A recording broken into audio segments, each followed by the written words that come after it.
Little musical ensemble we have. Good morning, UUMAN. I'm Amanda Brawley, a member here at UUMAN, and on behalf of all of us, including the dedicated technical team making today's live stream possible, I would like to welcome you to the Unitarian Universalist Metro Atlanta North congregation, which we lovingly call UUMAN.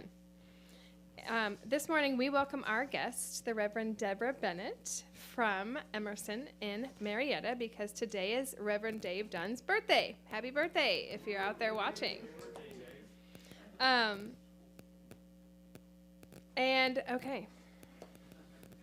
A little bit about us. We are a liberal faith community with the mission to nurture our spirit, strive for justice, and transform the world. So no matter where you are on your spiritual journey, you are welcome here. If anyone here is visiting us for the first time and feels comfortable doing so, please, we would love if you would identify yourself, introduce yourself so we can share the service as friends. Any first-time visitors on my left? Yes. Please stand and tell us your name.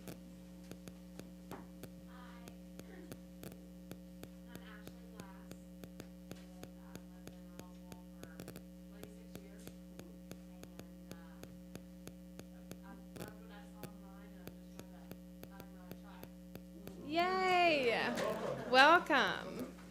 Welcome. That's Ashley. Anyone on the right would like to share your name? Yes, please stand. Hey, I'm Steph. I just moved to the area in August. Just checking out churches and find one that fits. Awesome. Steph, welcome. Please stay after for coffee and conversation. And welcome. Some of our members know, hopefully most of our members know, that we have a handy-dandy little software that we have been using. It's sort of a church database and communication software, and it's called Breeze. We use this to connect with each other, share church event details with one another. And beginning on February 5th for committee chairs and co-chairs, and continuing February 19th for all church members, Mark Soul, our amazing and dedicated Mark Soul, Carla Kapaskis, and we will be leading a Breeze boot camp. It's not going to be that hard. It's going to be a breeze, and I'm now realizing maybe that name that I put on it is going to be a little scary, but it's going to be great. You will learn how to use this tool. If you cannot attend the February sessions, we will also be offering in March and April. So it will give a chance for everybody to get up to date. It's a very useful tool. It has an app. So please make sure you join at least one of these sessions. We do have a few adult enrichment offerings this morning. Back when I was growing up, we used to call this Sunday school.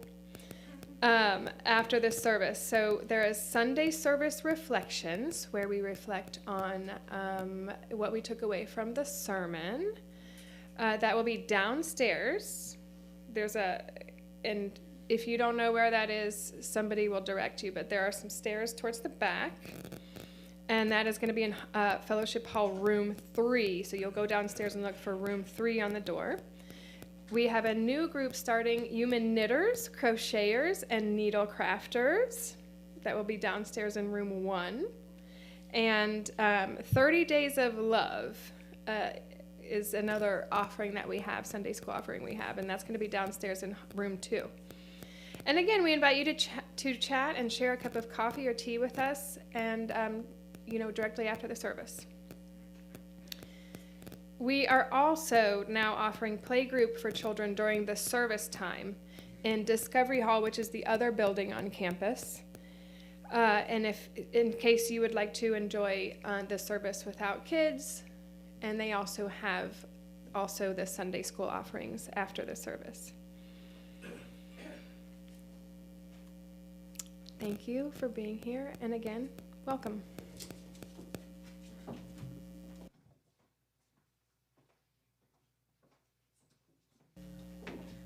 Hi, good morning.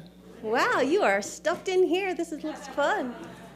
Well, I don't know. Maybe I shouldn't say this, but you know, Reverend Dave is over at my congregation this morning.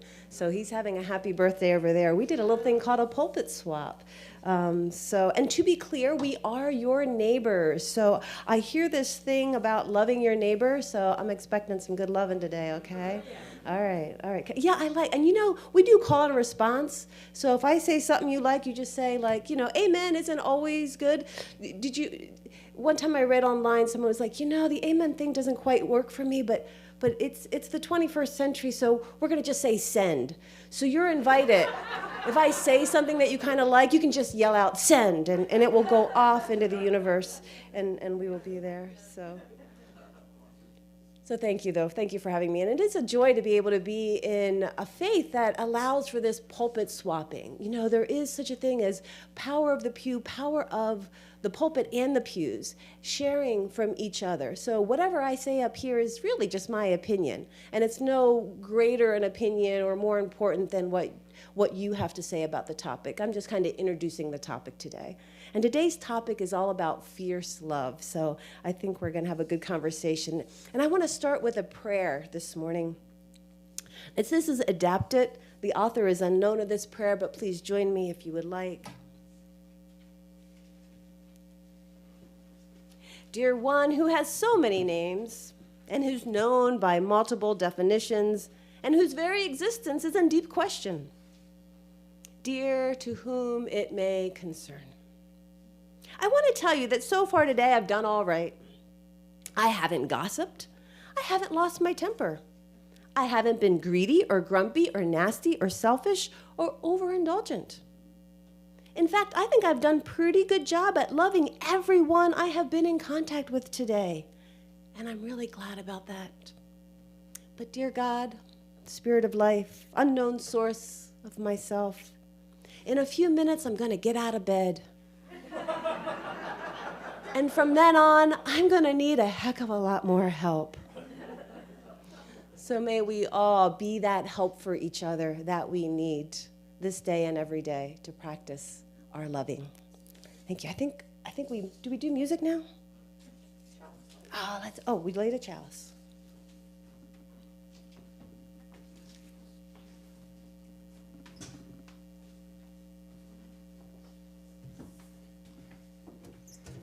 That is definitely my prayer every morning.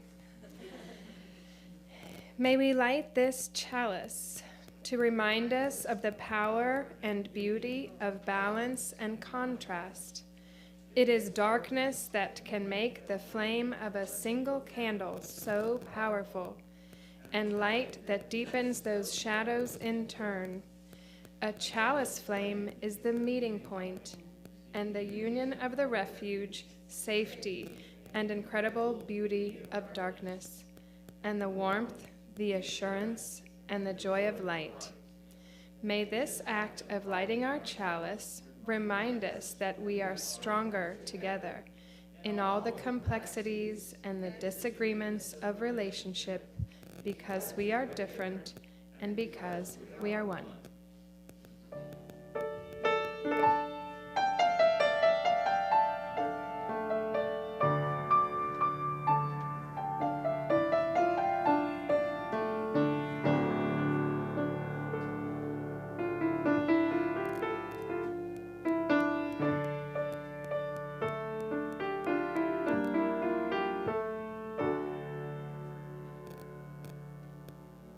Here at UUMAN, we share with each other our joys and our sorrows.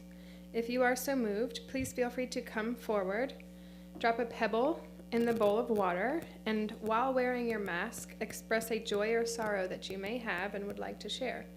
For those attending our live stream, if you have a joy or sorrow you'd like to share, please type it in the chat and use this microphone when you come up.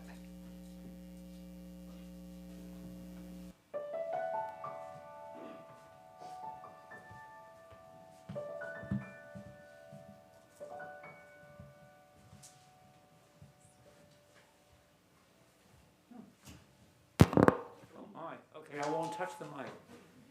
I guess I'm the only one here, which feels a little odd, but I wanted to drop a pebble of both joy and sorrow joy over the life of Tom Verlaine, who passed away this weekend. And if you are familiar with Tom Verlaine's work as a guitarist and vocalist in the band Television, you will certainly mourn his passing with me. 73 years old is, too young, but he had a wonderful life, and I'm glad for that. Sorry at his passing, joy at the work that he, that so many of his fans enjoyed.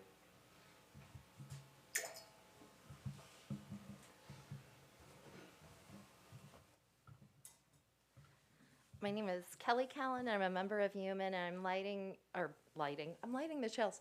I'm dropping a pebble of joy, thank goodness, after several weeks. We have a dear friend and a friend of UUMAN, Bob Rumble, who was for many years a history teacher at Roswell High School, as well as a soccer coach, and is now at Kings Ridge, and he was in ICU with a horrible viral infection, which was really life-threatening, and he is now in a normal room today. So I'm so happy to drop this pebble, and we'll hope that he comes home to Roswell soon.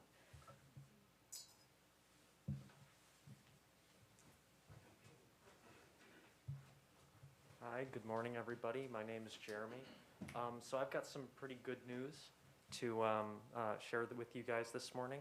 About a year ago, my little sister was diagnosed as epileptic, which was very difficult for all of us. And something you may or may not know is when you have a seizure, they take away your driver's license. And that depends, on how many or how often, it's taken away for. But as of yesterday, my sister has gone a whole 6 months, and that was her cutoff point. So she got to get back in her car for the first time in a year yesterday. And it's just phenomenal, and I'm so happy she's doing well. And we celebrated by going directly to get coffee. So that's something very cool, and I'm very happy to share that with all of you.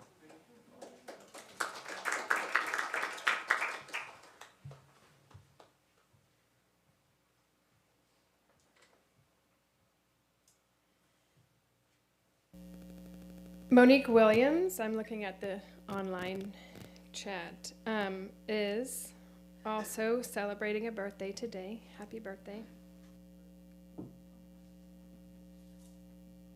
As a nation, as we continue to grapple with a long way that we have to go as far as justice and equity.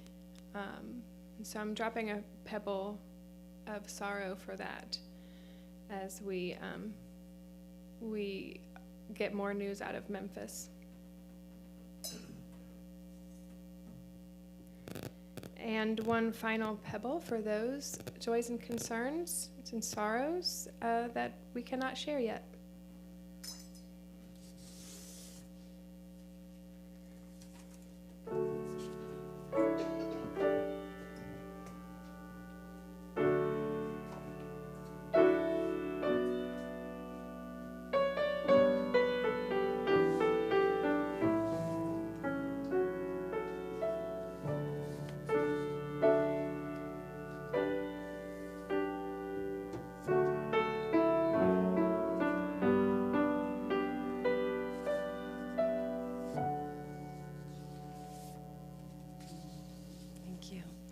I'm going to invite us into a time of centering now.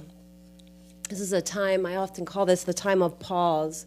And I know many of us have such busy lives, and we might not even have taken a pause in our week.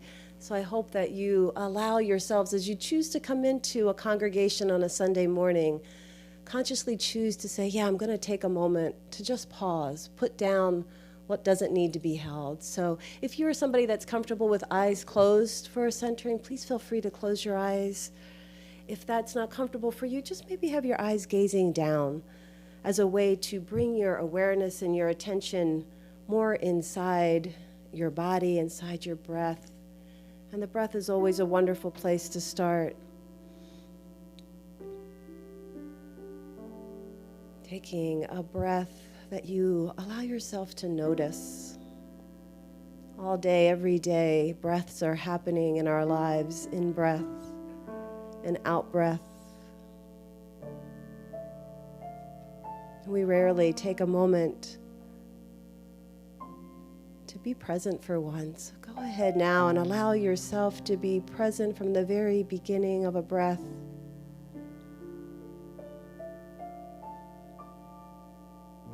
All the way up to its full inhale and all the way down to its full exhale. Find the place inside of yourself, in your own way, that is your place of pause. This is very personal to you. Where do you go inside yourself to take that break?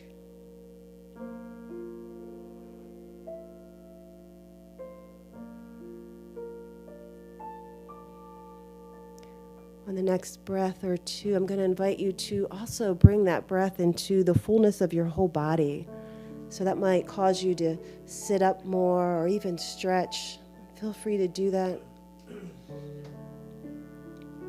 Maybe even follow the sensation of the breath all the way down your arms to your hands, squeezing your hands or touching your fingertips, just as a way to acknowledge your body. And if you are able, and if there's sensation in the bottom of your body, also do that with your torso and your legs down to your toes or up to the top of your head. Whatever parts of your personal body are available for you to connect with.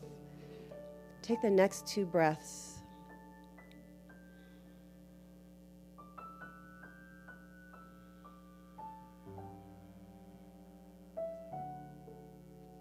This precious time of centering. As you come back into the center of your body, I'm going to invite you to rest now in your heart as you take in this little parable. There was once a rabbi who spoke to God and said, I want to know about heaven and hell. And God said, I will show you. And so together they went into a room which had a large pot of stew in the middle. The smell was delicious. And around the table sat a room full of people, all who looked famished and desperate. All were holding spoons with very long handles which reached all the way to the pot. But because the handles of the spoons were so long, longer than their arms, it was impossible for them to get the stew back into their mouths. And so they were starving. The rabbi was aghast seeing this scene. And then God said, now I will show you heaven. And they went into another room that looked identical. There was a similar large pot of stew. A big group of people sat around the pot, but they looked healthy, vibrant, full. They too had identical long-handled spoons. And the rabbi looked at God and said, how is this? And God said, in this room, these people, they are so happy and healthy because they have learned how to feed one another.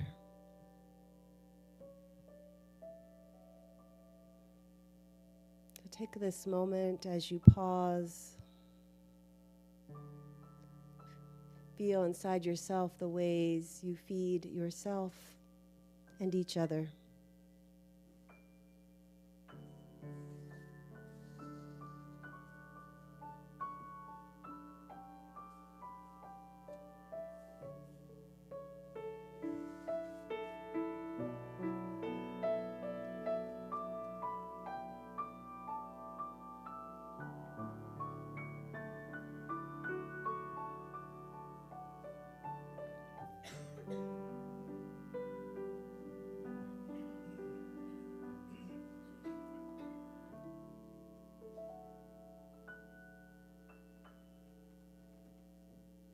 Thank you, Alex. It's really beautiful music. If you haven't already, as you're ready, you can open your eyes. So I have a confession to make. I fail at love all the time. I was reminded of this fact recently when I went out to purchase some greeting cards, you know, those things you buy so you can send out to connect with other people and express love.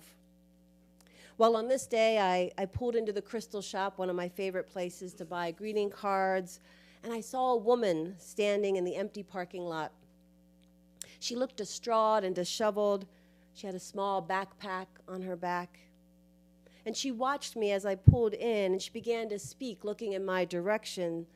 So I rolled down the window on the passenger side of the car to talk to her. She told me that the people in the store had asked her to leave, and that they scared her. She said that they scared her because they did not believe in God. And she said she had only asked them if they knew where she could get some food.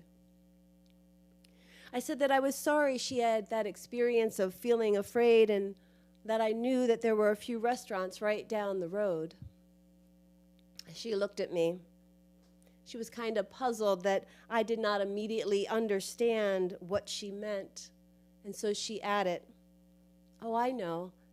I mean, I was trying to find free food. I live in the back of my truck." And then with what seemed to be a true statement of gratitude, she said, "But I get to wash my hair every day in the bathroom at the racetrack." I assumed she was referring to the gas station down the street. "Your hair looks really nice," I said, because it did. And she smiled. She continued talking about God, and I engaged her in that conversation a little bit to promote the idea that we all see things differently and that there are good people who do not believe in God. At one point, she earnestly said to me, "Well, we all believe in love, right?" And I nodded and smiled. "We all believe in love," I agreed. And then she repeated and that she was just looking for food and asked if I knew where she could find some free food. Now, there it was in that moment, right? Laid out for me, the perfect opportunity to love. And thinking back, I realized it couldn't have been set up better. There we were. We had already had a nice connection. She was cold and hungry, and, well, I had a car and money. But I also had my own agenda that day for things that I wanted to get done in a certain time frame. I had not planned on this person's presence as part of my agenda. So what should I do? Well, I think we've all been there, right? When we have to decide how far out of our well-made plans we're going to venture for someone else. How far we're going to venture for the opportunity to love. Now, I imagine most of us would say that love is one of our core values, right? And that love is the core value of this faith. In fact, our new proposed statement of values in the UUA bylaws put love at the very center of that chart. And while I do not question our intent, I sometimes wonder if we all agree on which love we are centering. Now, my dad died last year, but before his death, he would always tune in on Sunday morning services online. Now, Dad was a staunch, anti-religious type of guy. Maybe you know someone like him. And he just could not understand where he went wrong, that his only daughter would eventually become a minister. And he just did not get the UU thing. He wasn't exactly liberal, but he wasn't exactly conservative either. I think my dad was a high priest of the Church of Stubborn Independence. Do you know anybody from that church? But that's going to be another sermon. Dad never mentioned to me that he watched our services, and he never even made a comment to me about them. But on one visit with Dad, we got into some social, political, religious conversation, as we usually did, and he turned to me and said with a good dose of contempt, "Well, you all think love is the answer to everything." And he said this as if love was some kind of newfangled technology we didn't need or something akin to an elusive rainbow unicorn. Well, yes, I had answered him calmly. Not to the unicorns, but there is a lot of messed up stuff in the world, Dad, I said, and we don't believe in that somehow it's all going to be better in a place called heaven.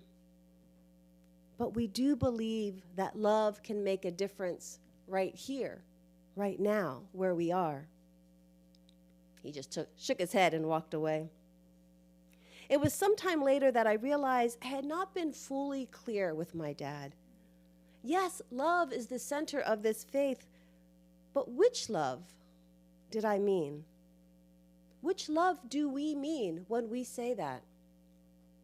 The ancient Greeks had many words for love, right? There's eros, that sexual, passionate love, and they had words for playful love and family love and deep friendship, words for long-lasting love, and one of my favorites, agape, right? It's a love for everyone. And I like these designations because I think they help us understand the many faces of love and how love changes over the course of one person's life and relationships. But I'm going to make a proposition today that the love that Unitarian Universalism speaks of as the center of this faith is not one of those named by the Greeks, not even agape, although I think it's part of the love that we mean. I think the love that is at the center of this liberal, evolving faith encompasses a love for everyone, and then it goes one more step, because this love for everyone is not complete without a corresponding action to love. And I call this love fierce love, because it is not always easy. And it takes all the fierceness we can muster up to get us to act sometimes. I think fierce love is the conscious decision to act on the mandate to love, even and especially when that feels hardest to do. Have you ever felt it was hard to love? Everyone should be shaking their head. You have. Yeah. Fierce love is when we have that feeling inside. You know that feeling? That feeling that something is being asked of us, and we actually answer. Fierce love is a woman that I want to tell you about named Toni Newmacher. In 2014, a 9-year-old boy named Connor was in a playground near his home with his siblings and other friends. Another boy, only 12 years old, pulled out a knife that he had hid in the sand and suddenly stabbed Connor to death. The boy who did the stabbing actually called 911 himself after the killing to confess. And at the trial, the tapes revealed this young person who was deeply in pain. He said, "I just stabbed someone," he told the 911 operator. And then he said, "I'm fed up with life. I want to die. Come and get me. Lock me up. Kill me." This boy was 12 years old. Soon after the murder, Connor's grandmother, Toni, had a deep desire to meet the mother of her grandson's killer. She heard from neighbors that the boy's mother, whose name was Anita, had visited the scene of the crime. She had been crying. She wanted to talk to the family and tell them that she was sorry. So Toni and her son, Jarrett, who was Connor's father, decided to track down Anita. They found her outside her home. She had lost her job at the local food processing plant because her co-workers thought she was a monster who had raised a killer. Toni told a reporter, "We stood outside and talked and cried together." She was mortified. She was so sorry. We gave her $150 for food and thought, should we do this every week? Toni said that when some members of the community heard about her kindness towards Anita, they became angry. But the grandmother addressed her critics during Connor's memorial service 10 days later, saying this. She said, "After Connor's death, my family and I were so blessed by the outpouring of love and generosity. But what about the other family? Who held them in their hearts and prayers?" After Connor was killed, we all said, "Close the village gates. Bring the children inside. Bring out the weapons to protect our children and ourselves." And then this grandmother, the grandmother of the boy who was killed at it. But maybe the answer instead is to open the village gates. Now, when I read this story, I was blown away. And I know there are many stories like this of individuals who, during a time when it would be totally understandable for them to be angry, to display rage, hate, revenge, during that time they displayed a love that was so fierce it burned through all those other emotions. Through her connection with Anita, Tony quickly discovered that Anita herself was a troubled person, struggling with addiction. She had been abusive to her children, but she was also the victim of abuse.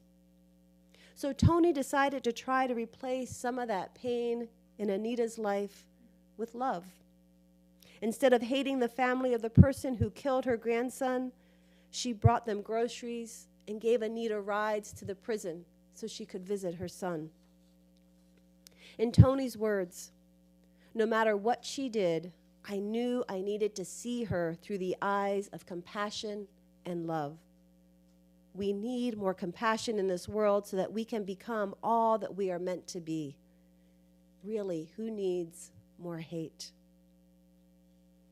Now that is the kind of love I wish I had told my father about on that day. Not the feel-good love I think he was imagining that we all believe in, but a love so fierce that it sees the humanity of others and answers the call to act with love and compassion. But it's not always easy, is it? I'm going to invite you to take a moment and think of the last argument you had with a loved one, or someone at work, or maybe someone on the phone as you were trying to navigate some of that bureaucracy. Maybe they were AI, or maybe they were real. Did you, even for a moment, did you feel that little stubborn desire to not open to love? Do you know that?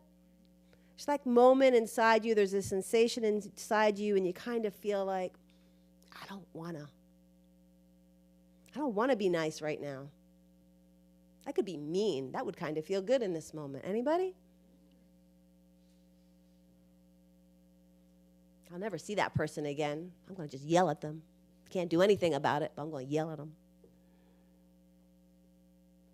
Or maybe in your personal relationships, you know that moment in the dynamic when you're having a fight? And there's that choice, who's going to cross that boundary that you've now put up between you? That point where you think, ooh, I have some power right now. I could just stay right here. Yes? Yes? Oh, yeah. Send it. Sometimes that person asking for love is in a parking lot. When the woman who lived in their truck was hungry approached me that day at the card store, I had a decision to make. As she spoke to me, I hesitated, trying to decide what to do. I wanted to both be a good person, but I also wanted to get on with my day, keeping it on schedule. So I did what any good do-gooder would do in my situation. I rummaged through my car to see if I had any cash, found $5, and handed her a bill. At first, she hesitated to take it. I think she, too, was curious about my response. She hadn't asked for money. But eventually, she took the money. We talked a little bit more, and she was on her way.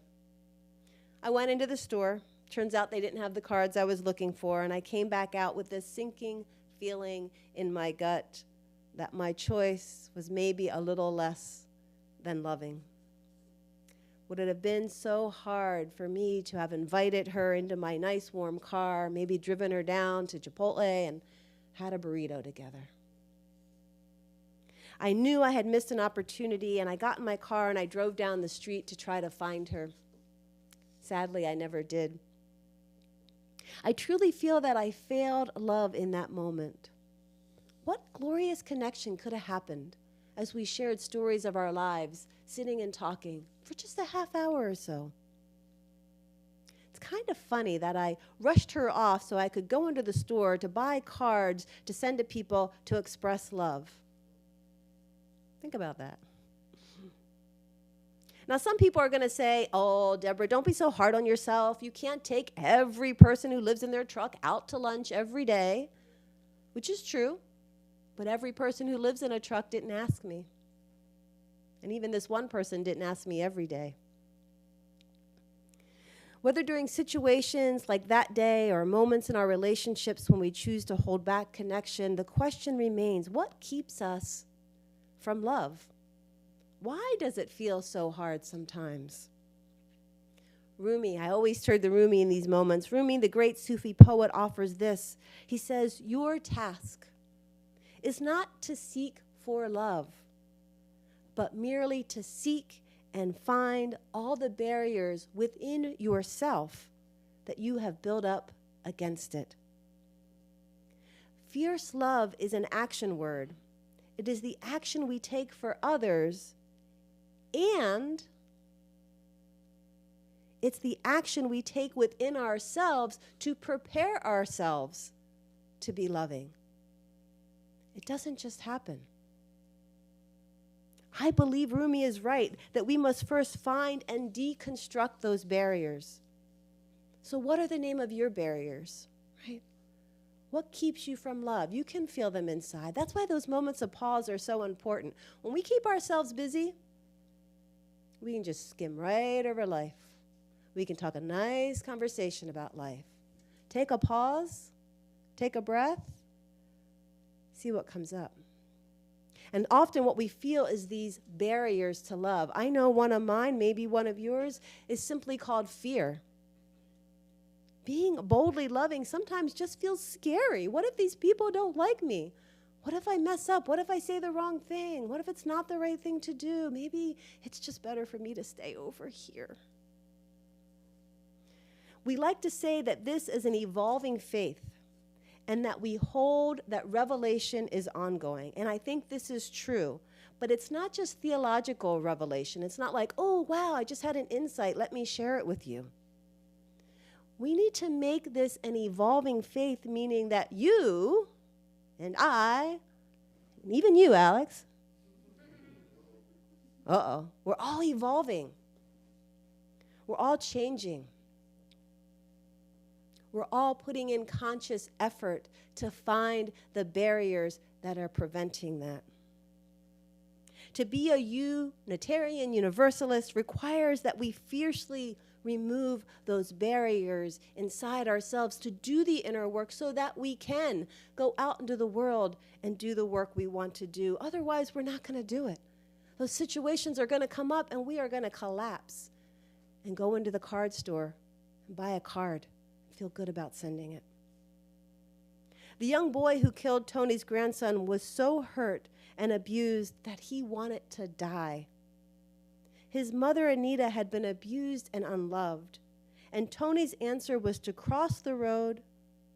And let's repeat, the road she crossed was filled with her own pain and grief and anger, but she crossed that barrier to sow love, to give what she could to spread compassion and to connect. And I'm going to guess that Tony had done some nurturing of that ability before that moment. I use her story for myself as a reminder of what is possible, because we need not wait for those big moments to practice fierce love. We get to practice each day. Now, I have a feeling in your personal relationships, you have the opportunity daily, once you get out of bed, maybe even before, to cross some barriers to love. Right? And I'm sure as I've been speaking today, most of you have popped one relationship up in your head that you're thinking of. But we also as a community, you also as a community right here, have an opportunity to practice.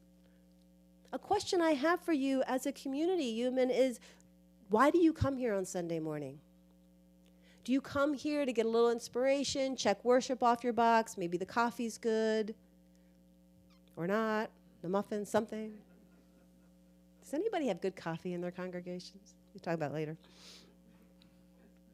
Or do you use this time right here to practice in a relatively small, safe space to practice removing barriers to love, so that when the big opportunities come outside these doors, and they will, that you will have the strength to do them. Think about how you treat each other. That, to me, is the purpose of worship and community. It's to gather into and nourish and strengthen our ability to love right here, right now. I'm going to close with a word from an author named Jason Garner. I found these words inspiring. He says, "We're called to practice a love that is more courageous than all the terror we see in the world. Because if we aren't bold in our love, then hate wins out. So we love one another, even when it's seemingly impossible. We look for the humanity behind the acts of hatred. We find our own pain in the pain of the world, and we meet it with an intensity of love that is fitting for our intense times." So my neighbors, may we go forth together and become practitioners of this faith. May we really live what it means to be a Unitarian Universalist. Become practitioners of love. Now, before I step off today, I'm going to invite us into a practice, because what are words without a little bit of practice? So I'm going to ask Alex if you'll give us some practice music. We're going to do a little practice of a metta prayer. So if you're not familiar with a metta prayer, it's a metta prayer of loving kindness. It comes from the Buddhist tradition. And it invites you to send loving kindness to yourself and to others. So I'll invite you, if you'd like, to close your eyes.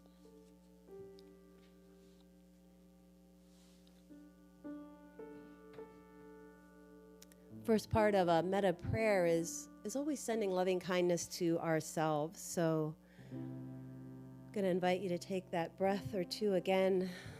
Center yourself in your heart. If it helps you to physically place your hand on your heart, feel free to do that. And then in your own mind's eye, you can do it out loud or just silently to yourself. I'm going to invite you to repeat these words to yourself right now. May I be filled with loving kindness. May I be free from harm and suffering. May I be well in body, heart, and mind. And may I be at peace. Allow yourself to settle there. Take a breath. And I'm going to ask you, invite you, excuse me.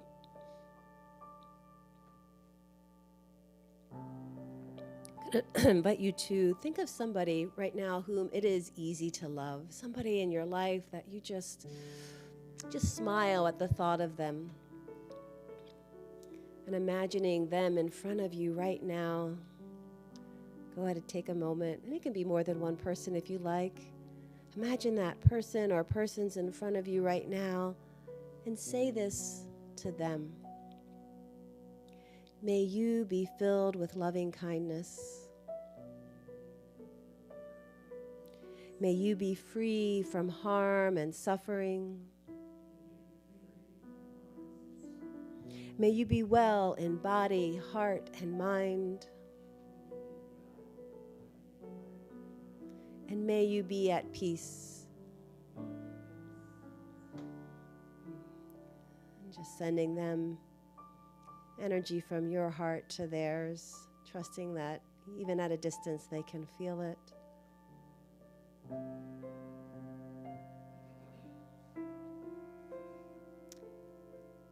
And now perhaps a little more challenging, I'm going to invite you to place in front of your mind's eye a person with whom perhaps you've had some conflict.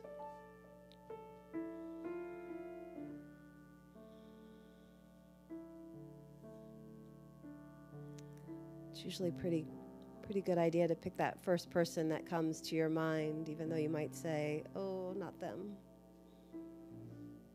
So if you can, imagine them sitting in front of you. And with as much fierceness as you can, offer them these words. May you be filled with loving kindness. May you be free from harm and suffering. May you be well in body, mind, and heart. And may you be at peace.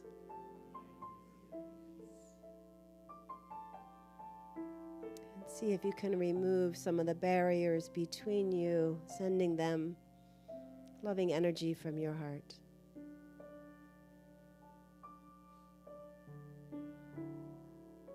And then finally imagining yourself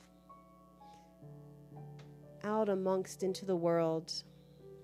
Perhaps you're like to imagine yourself on the top of a mountain or by the ocean or in a crowd of people in a city, wherever you'd like to place yourself in amongst all beings of the world.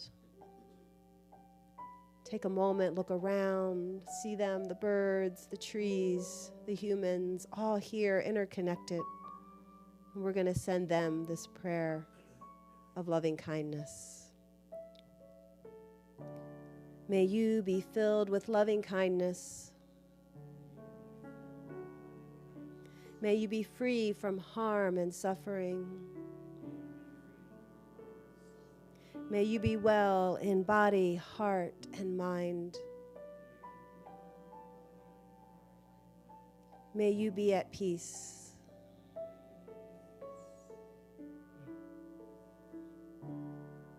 And as you are ready, I invite you to open your eyes if they've been closed. Maybe take a little look around the circle of this room.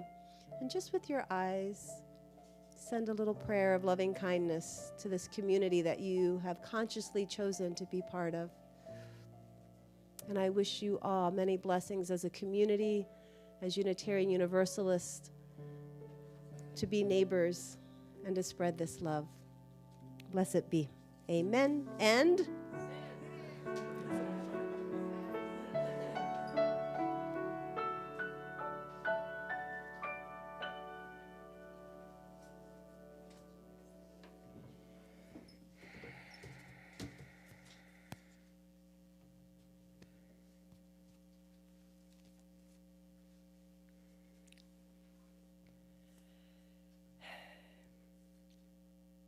in an effort to fulfill and further the vision and mission of this church, we ask that our members and friends share their time, treasure, and talent. And with this, we will now take the offering. The basket will be passed, and you can also give using the Givelify app.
One final announcement, lunch ministry has resumed, and today join fellow UUMANites at Your Pie in Roswell. And now we will extinguish our chalice. As we read together, we extinguish this flame, but not the light of truth, the warmth of community, or the fire of commitment. These we carry in our hearts until we meet again.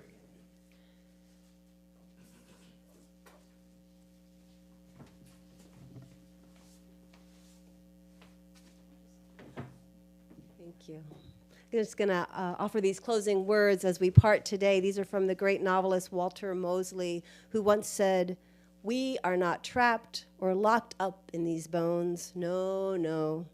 We are free to change, and love changes us.